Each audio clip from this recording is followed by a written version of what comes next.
Hello, this is Lynn Gilliard, and welcome to my brand new podcast, Where I Went Wrong and How I Got Right Again.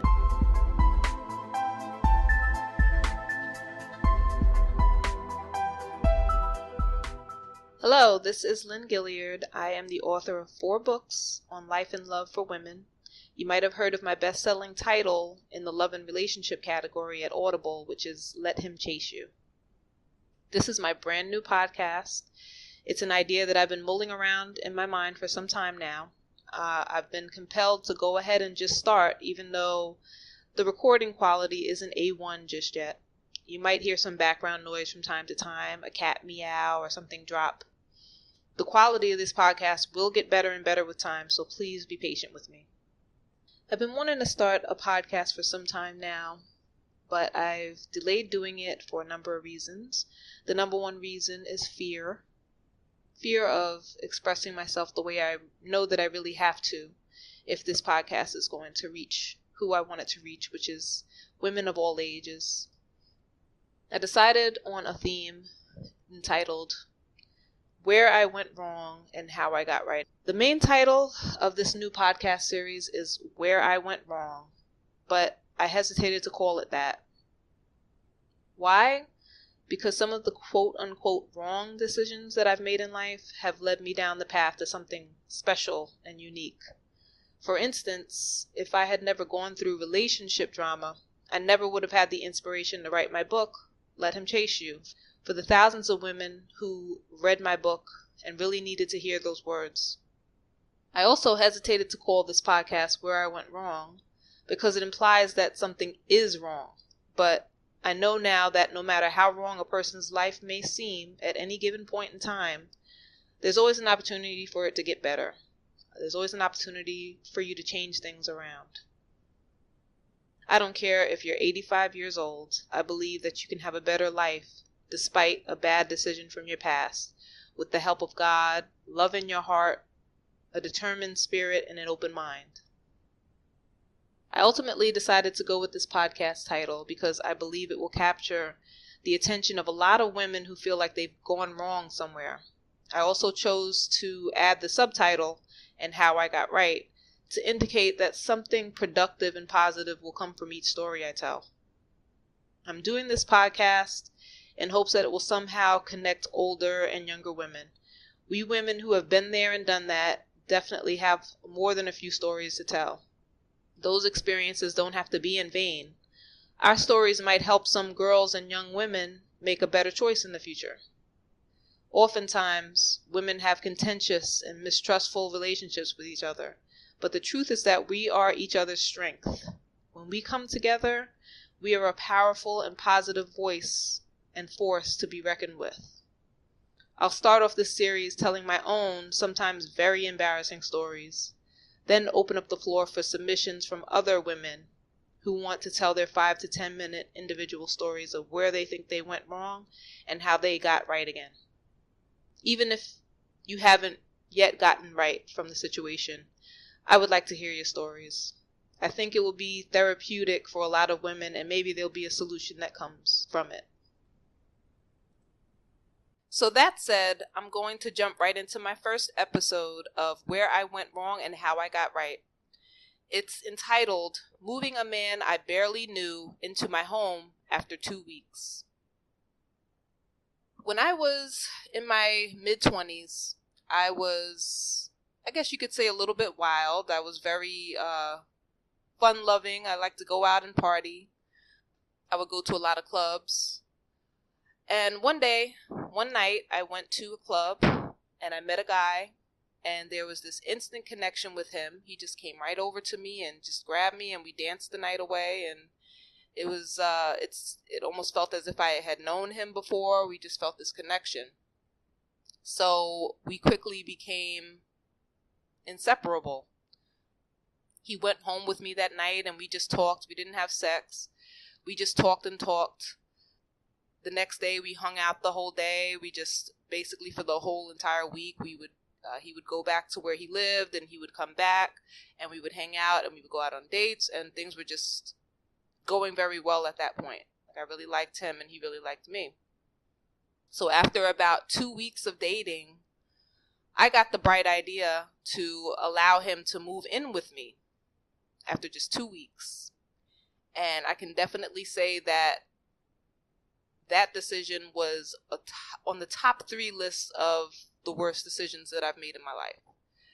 So I moved him in, and not long after I did, he began doing what most men will do when they spot an insecure, semi-desperate woman, which is start disrespecting her. He began coming in late at night from hanging out with his friends. And when I say late at night, I'm actually talking about the morning. Sometimes he wouldn't come in until 5, 6, or 7 o'clock in the morning when I was sleeping. And he would wake me up and basically just tell me his drunken tales, and he wouldn't allow me to leave the room to get peace.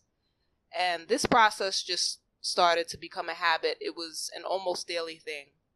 I should have stopped that process the first time it happened. But once you let someone do that to you one time, and then a second time, and then a third time, then now it's a pattern, and it's not going to stop.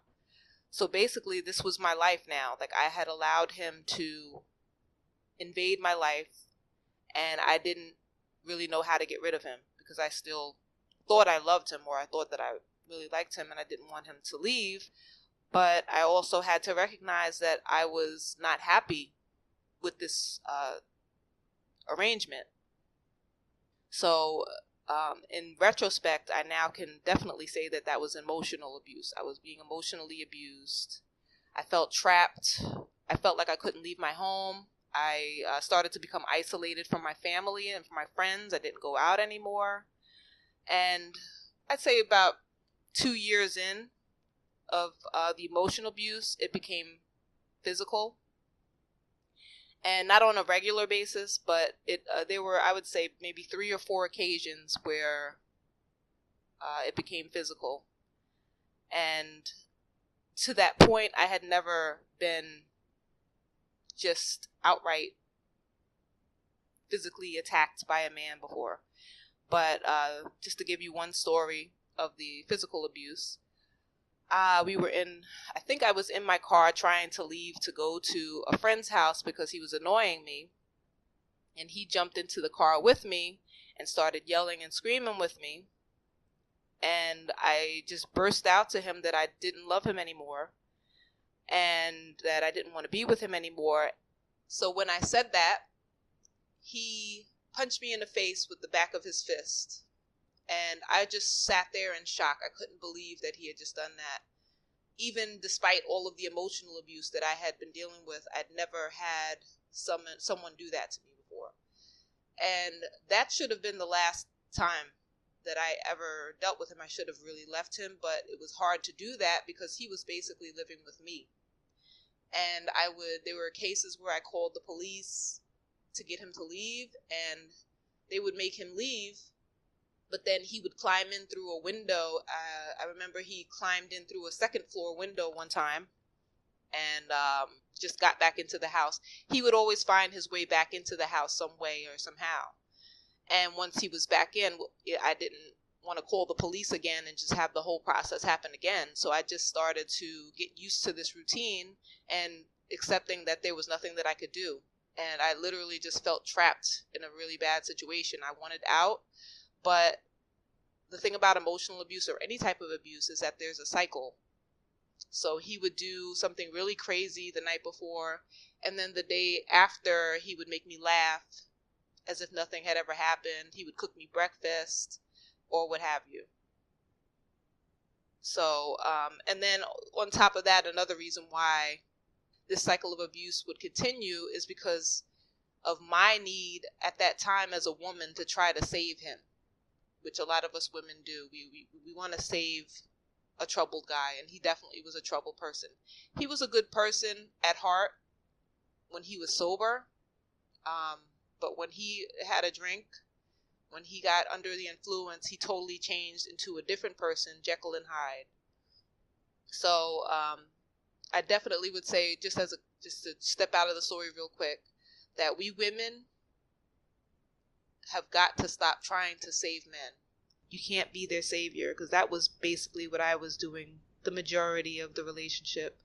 was trying to save him, trying to get him to do better, trying to get him to drink less, trying to get him a job that would give him a secure lifestyle so that we could be together. Men have to find it in themselves to save themselves, just like we do, because we do what we have to do, regardless of having any support or anyone coming to our rescue. If you're a good woman, you have been working hard and doing what you need to do. That's exactly what a man has to do as well. So back to the story. I was feeling very isolated. I didn't really talk to anyone. But one day I was with a friend of mine, which was a rare occasion. She was a friend of mine from work.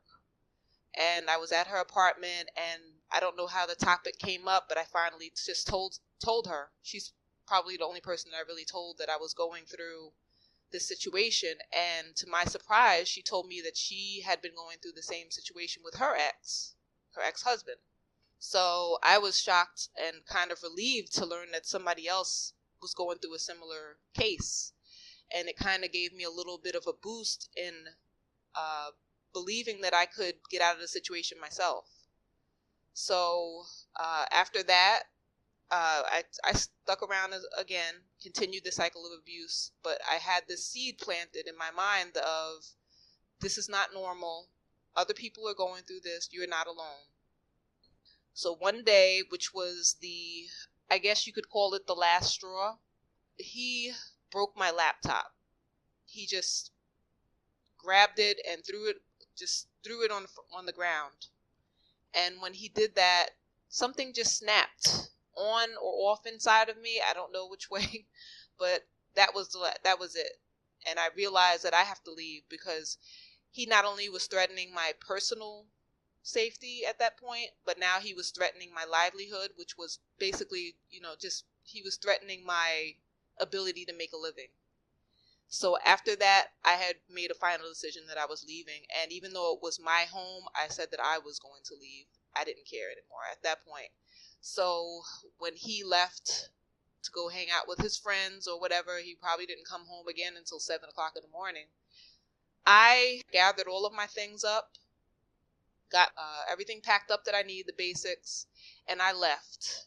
And I made up my mind. I left, and I didn't return back to my home for at least one or maybe 2 months, maybe longer than that. I don't even remember. All I know is that I had made the final decision that I was not going to say anymore. And of course, he would call, leave message after message. I wouldn't answer any of his calls. And he would, just fill up my voicemail with messages until he couldn't fill it up anymore. And I knew that he was going crazy over the situation, but I didn't care. After a few months of being in a sane place, I actually was able to go to a family member's house, someone who I trusted. After a few months of getting my mind together, I finally got back to normal, as far as just realizing that I was not in a proper situation, that this was not normal. And, it's good to be around the people who you love and who you grew up with, because they ground you. They get you back to sanity. When you're with a person who is not all the way there, who has major problems, you start to fall into the depths with them. You start thinking like them, you start having their energy, and you start to think that it's normal, and it's not. So I would definitely suggest to any woman who finds herself in a similar situation that you should be around your people. Go back to where home is, where true home is, where you grew up, where you felt safe, or with someone, or just be around someone who can help to ground you. So that was basically how I got out of the situation. I didn't return for months. He had no idea where I was. I didn't tell anyone where I was. That was an important detail. I didn't talk to him, because then it would be a conversation. He would probably be so sweet and make me feel guilty about leaving, and then I would go back, and then I would be trapped again. So you have to make a final decision in your mind that you're going to get out of a situation like this. I would also suggest that you talk to someone, whether it's anonymously to an abuse helpline or to someone who you love, just someone who you can trust. Because talking about it it makes it not seem as crazy. Like it's not just you. Like somebody else can bounce ideas off of you to tell you that, no, this isn't normal. There's a saying that goes, tell the truth and shame the devil. That's basically why it's powerful to talk to someone about what's going on. Because keeping secrets, and I think that it was Ayanla who was talking about the dysfunction in secrets, holding things in for so long until they come out in unhealthy ways and in unhealthy decisions.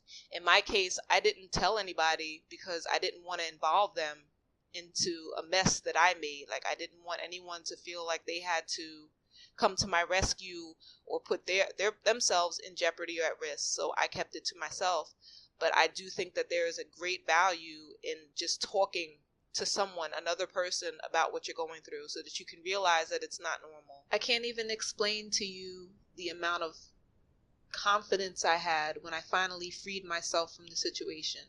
I wanted to tell the story, as difficult as it may be, because I have been just inundated with stories of women who have been killed by their boyfriends or been abused or been stalked. And I know that there are a lot of women out there who have gone through a similar situation as I have, and as a lot of other women have or are going through right now. So I want to just give some encouragement to anyone out there who is going through that you do not have to continue to live like this, that you can get out of it, but you have to make the final decision that your safety and your life is more important than being in a relationship. I also want to make it clear to anyone who's in an abusive relationship or who has never been in an abusive relationship, I just want to make it clear that the abuse never stops. It does not ever stop. It continues. It's a cycle. There's never going to be a day that this person who is abusing you will wake up and say, I have to change on his own. You have to be the one who makes up your mind to leave the situation. Unfortunately, a lot of abusive relationships end tragically. And that was something that definitely woke me up. Just realizing that my life was possibly in danger, especially with some of the threats and the rantings that he would go through when he was under the influence. So that was my first episode, my first story of where I went wrong and how I got right.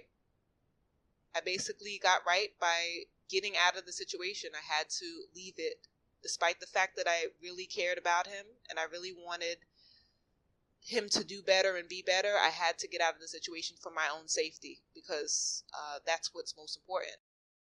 If I was to give any advice to someone who's currently in this type of situation, it would be get away. You have to separate yourself from the situation to see things clearly. I would also like to say that how I got right may not be always the appropriate action that you should take. So I would really strongly suggest that you talk to an abuse counselor, someone who specializes in this type of work. I will give a few examples of hotlines that you can call just in a few minutes. But I definitely would say that every situation is different. Sometimes you have to get the law involved. You absolutely must. If someone is seriously threatening your life or stalking you, that is definitely something that you need to consider and talk about with a professional. So let me just go, and I have a little thing. There was a kind of a hard story to tell, but I'm glad I got it off my chest. It's the first time I'm even speaking on it.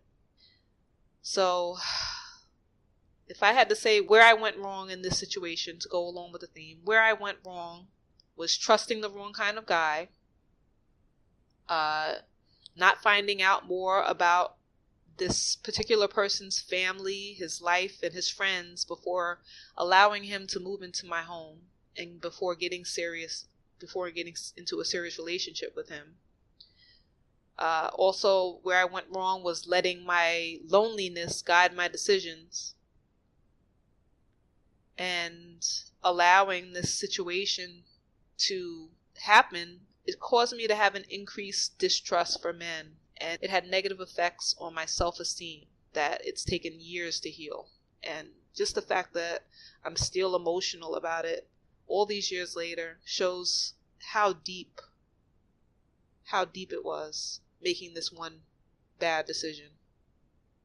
How I got right, I would say the way that I got right was opening up to someone and learning that she had gone through a similar experience. So if you have someone that you trust to talk to about whatever you're going through, talk to them. You never know if they might be going through the same exact thing that you're going through. And I actually, over the years, have met other women, friends, and just women in general, who have gone through the same exact thing that I went through. And I never would have known that if I didn't just talk about it. Another way that I got right was leaving the situation to get mental clarity and to be with people who cared about me and get back in touch with who I was. The isolation is a big deal. When you're isolated from your family and your friends, you lose yourself and you lose sense. You lose your sense.